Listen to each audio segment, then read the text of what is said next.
Politics is art of compromise and possibilities. सियासत कोई दरमियानी रास्ता निकालने और मफाहिमत पैदा करने का नाम है। हमास की सियासी नाअहली आज फलस्तीन को इस नहज पर ले आई है। जज्बात ने आज मुसलमानों को इस नहज पर ला खड़ा किया है कि हमारा वजूद खतरे में है। सुलह हुदैबिया और अलीगढ़ तहरीक को अगर स्टडी करें तो पता चल जाएगा कसूर किसका है। अनकरीब मगरबी किनारा और गजा का नाम भी तब्दील कर दिया जाएगा। ये इंसानियत का सवाल है, आपका और मेरा नहीं। आज इसराइल से कोई पूछने वाला नहीं है। अस्सलाम वालेकुम नाज़रीन, मैं हूं फहद हमदानी, आपको डिजिटल प्लेटफॉर्म पर खुशामदीद कहते हैं। जनाब, आज जो हम बात करने जा रहे हैं वो रूटीन से हट के है। थोड़ा सा पाकिस्तान की खबर है या हिंदुस्तान की खबर है या चाइना, रशिया, अमेरिका या टैरिफ वार, जो हम पिछले काफ़ी दिनों से एक सर्टेन टॉपिक को पकड़कर उस पर हम मैक्सिमम उस पर वीडियोस बना रहे थे। आज एक दो वीडियोस हम रूटीन से हट के बनाने लगे हैं।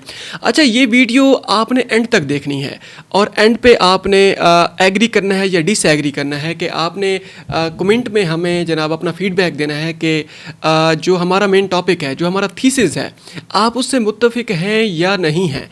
अब जनाब बात करते हैं कि कोई भी कौम, कोई भी मुल्क जब सियासी तौर पे कमज़ोर होता है तो उसका नतीजा क्या निकलता है। जब हम सियासी तौर पे मजबूत होते हैं तो उसके नताइज फिर क्या निकलते हैं। और जो सियासी सोच है और जो जनाब जज्बाती सोच है, इन दोनों में क्या तज़ाद है, इन दोनों में फ़र्क क्या है और इनके नताइज क्या निकलते हैं। फ़लस्तीन के क्वेश्चन को आज हम सामने रखने लगे हैं। फ़लस्तीन का जो मामला है, फ़लस्तीन के बारे में बड़ी अफसोसनाक खबरें सामने आ रही हैं। फ़लस्तीन पर अब वो मतलब हम ये कहना भी नहीं चाहते, हमारे पास ऐसे अल्फाज भी नहीं हैं। फ़लस्तीन में क्या कुछ हो रहा है, ख़ासकर गज़ा में हमारे पास अल्फाज नहीं है। ख़ासकर हम ये तस्वीरें भी इसके ऊपर शेयर नहीं कर सकते, इतनी भयानक किस्म के वो विजुअल्स हैं। अब ये है कि फ़लस्तीन पर मुकम्मल कब्ज़ा हो चुका है। टू बी वेरी क्लियर, 2 हफ्ते पहले मगरबी किनारे पर कब्ज़ा करने के लिए जनाब इसराइली जो पार्लियामेंट है उसके अंदर बिल पास किया गया है और 24 घंटे पहले जनाब फाइनल कॉल आ गई है कि जनाब फ़लस्तीन गज़ा पर भी कब्ज़ा करने जा रही है इसराइली जो कैबिनेट है, वॉर मॉन्गरिंग जो उसकी काबीना है जनाब नेतन्याहू की, जनाब उसमें लीडरशिप में। अब गज़ा पर जब कब्ज़ा हो जाएगा, मगरबी किनारे पर कब्ज़ा हो जाएगा, तो कहाँ का फ़लस्तीन, कहाँ के जनाब वो जज्बात, कहाँ के जनाब वो जो उसकी जो तंजीमें हैं, हमास की हम बात कर रहे हैं। हमारा जो मेन थीसिस है वो ये है कि ये सारा कुछ होने का, फ़लस्तीन पर कब्ज़ा हो जाने का, और इसके अलावा जनाब फ़लस्तीन का जो क्वेश्चन है उसको इस नहज पर लाने का ज़िम्मेदार कौन है, ये हमारा मेन थीसिस है। अब हम सिर्फ इसी पर बात करने लगे हैं। हम इस्लामी, ये क्योंकि इस्लामी पॉइंट ऑफ व्यू है, हम इस्लाम की एक जनाब जो रूट जो वो है, एक हम आपके सामने केस स्टडी रखने लगे हैं और जो एक मॉडर्न हिस्ट्री है उससे हम एक केस स्टडी लेंगे और उन दोनों का फिर मुवाजना करेंगे। आज का जो फ़लस्तीन का सवाल है, फ़लस्तीन के अंदर जो कुछ हो रहा है, उसको सामने रख के बेस बना के हम ये देखेंगे कि फ़लस्तीन को इस नहज तक लाने का ज़िम्मेदार कौन है। ये एंड पे आपने हमें बताना है कि हमने ठीक कहा है या गलत कहा है। हम इस्लाम की अगर तारीख़ उठाएं, सुलह हुदैबिया से बड़ा भी कोई सियासी जनाब मंजरनामा हमारे सामने नहीं आता जिसमें ये देखा जाए कि इस्लाम के अंदर जब आप कमज़ोर होते हैं तो आप कंप्रोमाइज़ किस वक्त करते हैं। जब आप हक़ पर होने के बावजूद भी जब आपको तंग किया जाता है, फिर भी आप लंबे मकासद के लिए, बड़े मकासद के लिए फिर आप कंप्रोमाइज़ कैसे करते हैं। उसकी मिसाल सुलह हुदैबिया की सूरत में हमारे सामने आती है। आप इसकी इंटरनेट पर जाके तफसीलात देख सकते हैं कि सुलह हुदैबिया है क्या, इसकी तफसील देखें तो सही।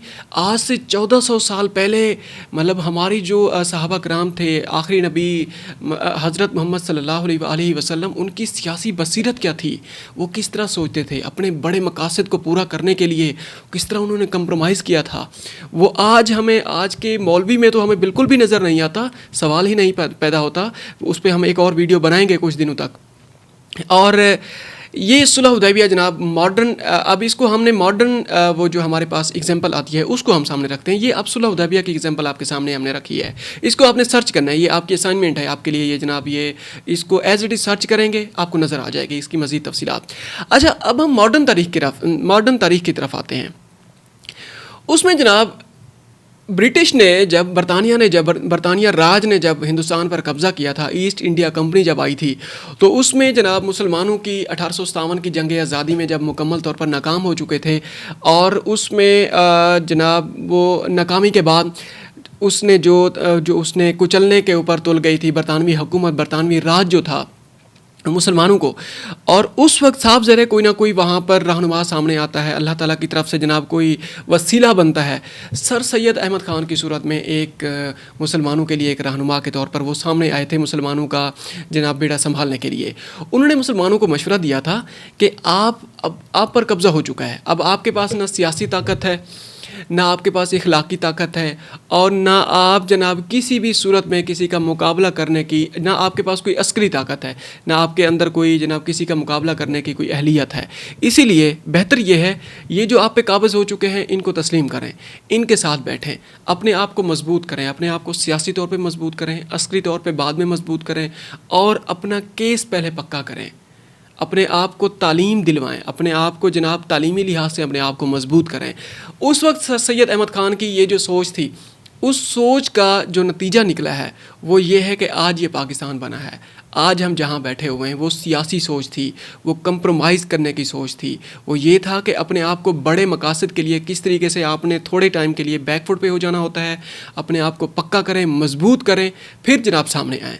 جناب وہ جو سر سید احمد خان کے جو علی گڑھ وہ جو تحریک تھی اس میں سے جو وہ نکلے تھے, لیڈرز نکلے تھے, وہ کہا جاتا ہے کہ جناب وہ آرسنل تھے مسلم لیگ کے, اور وہ جو تحریک پاکستان کی وہ جو ایک تحریک چلی تھی اس میں یہ کہا جاتا ہے کہ اس میں جتنے بھی لیڈرز تھے وہ علی گڑھ موومنٹ سے ہی آئے ہوئے تھے. سر سید احمد خان کی جناب اس میں جناب خدمات کی روشنی میں جو لوگ وہاں پر انہوں نے سیاسی بصیرت حاصل کی تھی اور اپنے آپ کو گروم کیا تھا, اور ان کے جو احکامات تھے ان پہ انہوں نے عمل کیا تھا. اب اس کا مقابلہ کرنے کے لیے جناب دیوبند جناب مدرسے کی بنیاد رکھی گئی.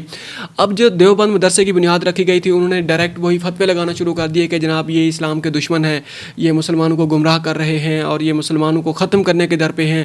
لیکن دیوبند مدرسے کی جو بنیاد رکھی گئی تھی, اندازہ لگائیں وہ آج کہاں کھڑے ہوئے ہیں, آج سیاسی سوچ رکھنے والے لوگ کہاں کھڑے ہوئے ہیں.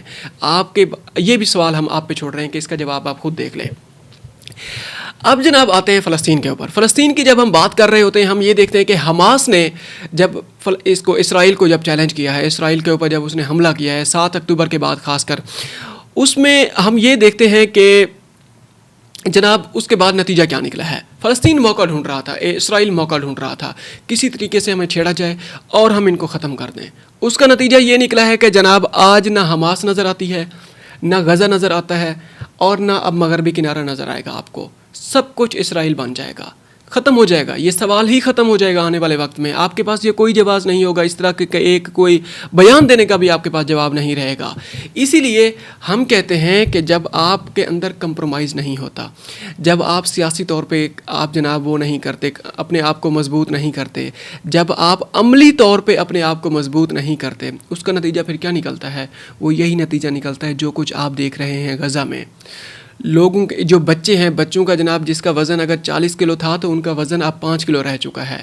اب وہاں جو آخری امید تھی وہاں سے خبر آنے کی صحافیوں کی صورت میں ایک ایک چن چن کے جناب صحافیوں کے اوپر حملے کیے جا رہے ہیں اور ان کو ختم کیا جا رہا ہے. پچھلی رات کی ہم خبر آپ کو دے رہے ہیں کہ 5 اسرائیلی جناب وہ وہاں پر الجزیرہ کے وہ تھے, 5 صحافی تھے, ان کے اوپر جناب اسرائیلی بمباری کی گئی ہے.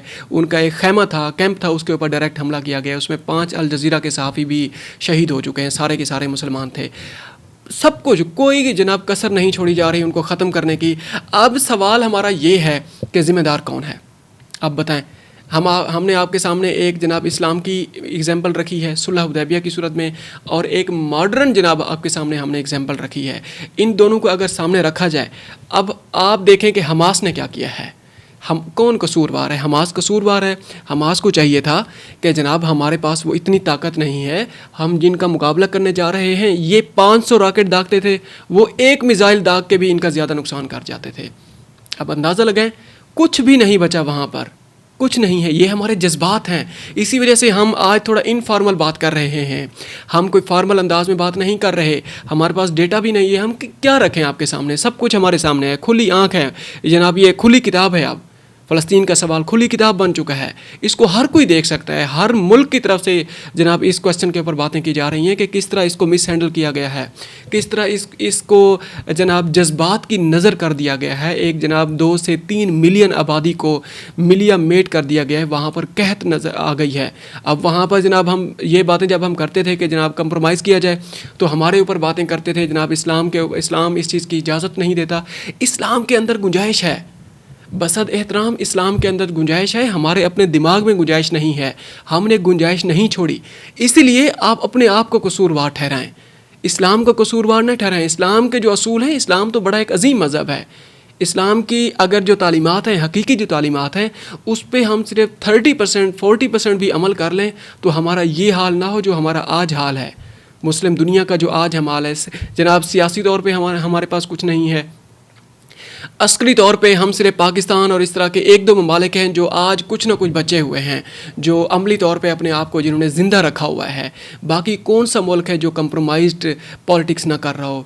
गल्फ़ कंट्रीज़ देख लें, मिस्र देख लें आप जनाब। अच्छा, ईरान की हम बात करें, ईरान ने भी अमली तौर पे अपने आप को मजबूत किया है, उसने भी घुटने नहीं टेके। हमास ने जनाब इसराइल से भी नहीं सीखा। अगर ईरान ने इसराइल को अगर जवाब दिया है तो उसका नतीजा क्या निकला है? कम से कम इस पे नफसियाती तौर पे तो ईरान का केस मजबूत हुआ है ना, इसमें कोई शक नहीं है कि ईरान को बहुत बड़ा नुकसान हुआ है, इसमें कोई शक नहीं है। हम इस चीज़ का एतराफ़ भी करते हैं, इससे हम इनकारी नहीं है, ईरान का बहुत बड़ा नुकसान हुआ है। लेकिन नफसियाती तौर पे आज भी ईरान इसराइल पर हावी हो चुका है, हमास इतना अंधा हो चुका था। उसका नतीजा क्या निकला है? वो तो कुछ इंडिविजुअल्स से 30-35 लाख आबादी को ख़त्म कर दिया गया है। अब तक के लिए इतना ही, मिलते हैं एक और व्लॉग में। थैंक यू वेरी मच, अपना ख्याल रखिएगा। और ये जो हमारा थीसिस है, ये एक हमने मुख्तसर सी एक वीडियो बनाई है, ये डायरेक्ट हम आपसे बात कर रहे हैं, इसमें कोई हमारे पास विजुअल्स नहीं हैं। सिंपली हम आपके साथ सिर्फ वो जो मोशंस हैं, वो जो पास की गई हैं मगरबी किनारे के मुतालिक और वो जो गज़ा के मुतालिक, वो हम आपके साथ लिंक शेयर कर देंगे। थैंक यू वेरी मच, अपना ख्याल रखिएगा। और ये जो हमारी राय है, ये जो हमारा एनालिसिस है, पॉलिटिकल एनालिसिस है, अपनी राय का इजहार करें और कमेंट में अपनी राय ज़रूर दीजिएगा। हमें इंतज़ार रहेगा आपकी राय का। Thank you very much. अस्सलाम वालेकुम।